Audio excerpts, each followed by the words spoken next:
Hello বন্ধুরা, আসসালামু আলাইকুম। কেমন আছেন সবাই? আমি মোহাম্মদ শাহিন। আজকে চলে আসলাম বাংলাদেশ জাতীয় চিড়িয়াখানায়। আমার সাথে আসছেন আমার কয়েকজন বন্ধু। আমরা আজকে ঘুরে দেখবো বাংলাদেশ জাতীয় চিড়িয়াখানা। এখানে পশু পাখির অভয়ারণ্য, এখানে নানা প্রজাতির পশু পাখি আছে। আমরা ঘুরে ঘুরে দেখবো। আমরা শুরুতে চলে আসলাম হরিণের কাছে। হরিণগুলো খুবই চমৎকার, এগুলোর নাম মায়া হরিণ। আমরা দেখতে পাচ্ছিলাম হরিণগুলো খাবার খাচ্ছিল। আমরা হাত দিয়ে ধরার চেষ্টা করলাম, আমি এবং আমার বন্ধুরা সবাই মিলে আমরা হরিণগুলো ধরার চেষ্টা করলাম। তারপর আমরা চলে গেলাম বান্দরের কাছে। আসলে বান্দর খুবই দুষ্ট এবং তাদের নামে বান্দর, বান্দরামি করার জন্য। তারপরে আমরা দেখতে পেলাম হাজার হাজার পাখিগুলো, যেগুলো আসলে খুবই সুন্দর এবং বিরল প্রজাতির। বাংলাদেশে সচরাচর এই ধরনের পাখি দেখা যায় না। এই পাখিগুলো সাধারণত জঙ্গলে বাস করে। আমরা এখানে দেখতে পেলাম চিড়িয়াখানায় বন্দি করে রাখা হয়েছে পাখিগুলো, খুবই চমৎকার দেখতে। আমরা এখানে সাদা বক দেখলাম, সাদা বকের পাশাপাশি আমরা সাদা কাকও দেখলাম। তারপর আমরা দেখলাম শকুন, যাকে আমরা বলি তো শকুন্যার চোখ। এরপর আমরা অনেকগুলো বিদেশি পাখি দেখলাম, যেগুলো আসলে নাম জানি না। আমরা সাদা ময়ূর দেখলাম, নীল ময়ূর।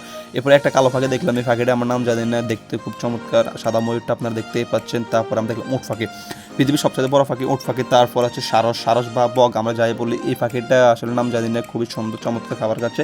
এই পানিটাকে কলা গাছারা মারা যায় না, এই পাখিটাকে বলা হাজার কাটা। আমরা যাচ্ছি বাঘ দেখার জন্য। আমরা যে রাস্তা দিয়ে যাচ্ছি এটা খুবই পিছলা এবং এখানে অনেকগুলো মানুষ থাকার কারণে আমরা হাঁটতে খুব কষ্ট হচ্ছে। আমরা এখান দিয়ে যে বাঘ দেখতে গেলাম, বাঘ দেখতে এসে দেখলাম যে বাঘটি খুবই ক্ষুধার্ত। বাঘ খাবারের জন্য চটপট করতেছে, তারপরে তাকে খাবার দেওয়া হলো এবং বাঘ খাবার নেওয়ার জন্য হাঁটাহাঁটি করতেছে। এরপরে আমরা দেখতে পেলাম কুমির। আসলে কুমিরটা সম্ভবত মৃত, আমরা অনেক চেষ্টা করে তাকে হাঁটাতে পারিনি। আমরা কিছুটা পাহাড়ের মতো উঁচু জায়গায় উঠতেছি, আমরা সাপ দেখতে যাব। কিছুক্ষণ পরে আমরা সাপ দেখবো। এখানে বিশাল বিশাল সাপ, যে সাপগুলো আসলে কাঁচের গ্লাসে বন্দি করে রাখা হয়েছে। সাপগুলো খুবই ভয়ঙ্কর দেখতে। এখানে হাজার হাজার মানুষ এই সাপগুলো দেখার জন্য উদ্গ্রীব। আপনারা দেখতেই পাচ্ছেন সাপগুলো কত বিশাল বিশাল, আরও বড় বড় সাপ আছে। আপনি দেখেন কত বিশাল অজগর সাপগুলো, এই সাপগুলো। তারপরে আমরা দেখলাম যে সারস পাখিগুলো এক পায়ে ধারালে আসলে খুব চমৎকার দেখা। এটা বিদেশি প্রজাতির একটা সারস পাখি, ইউরোপ থেকে নিয়ে আসা হয়েছে। এই পাখিটা অসুস্থ সম্ভবত।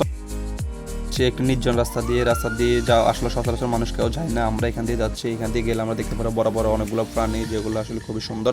আমরা চলে আসলাম এখানে প্রাণী দেখার জন্য। হাজার হাজার মানুষের ভিড় এখানে বড় বড় প্রাণীগুলো দেখার জন্য। আমরা দেখতে পেলাম জিরাফ, পৃথিবীর সবচেয়ে উঁচু প্রাণী হচ্ছে জিরাফ। জিরাফের গলা লম্বার কারণে জিরাফ অনেক দূর থেকে অনেক কিছু পায়। সে পানি খাওয়ার জন্য যাচ্ছে, পানি অনেক দূরে, তারপর সে কত সুন্দরভাবে পানি খাচ্ছে। আমরা দেখতে পেলাম জিরাফকে মানুষের পাতা খাওয়ার চেষ্টা করতেছে। তারপরে আমরা দেখতে পেলাম গাধা, পৃথিবীতে মানুষের গালি দেওয়া গাধা বলে। তারপর দেখলাম জেব্রাগুলো খুবই চমৎকার। তারপর আমরা দেখলাম ঘোড়া ঘাস খাচ্ছে এবং আমরা দেখতে পেলাম ঘোড়া এবং গাধা একসাথে ঘাস খাচ্ছে। মানুষ বলে ঘোড়া গাধা একসাথে ঘাস খায় না। আমরা দেখলাম হাতি, পৃথিবীর সবচেয়ে বড় দেহের প্রাণী হাতি। আমরা দেখলাম মরুভূমির জাহাজ উট, পৃথিবীতে উট দিয়ে মরুভূমিতে চলাচল করা হয়। মুহূর্তে যেখানে দাঁড়িয়ে আছে জায়গাটা খুবই চমৎকার, দেখতেও খুব ভালো লাগে। এখানে যে মৃদু বাতাস, তা আপনার শরীরে এবং মন দুটোকে ঠান্ডা করে দেবে। তারপরে আমরা দেখতে পেলাম এখানে গন্ডার, পৃথিবীর সবচাইতে শক্ত দেহের অধিকারী গন্ডাল সাধারণত আপনার পানি ঘোলা করা ছাড়া খায় না। আমরা দেখতে পেলাম গন্ডাল পানির দিকে যাচ্ছে এবং পানিগুলোকে ঘোলা করার চেষ্টা করছে। তারপরে সে পানিগুলো পান করবে এখান থেকে।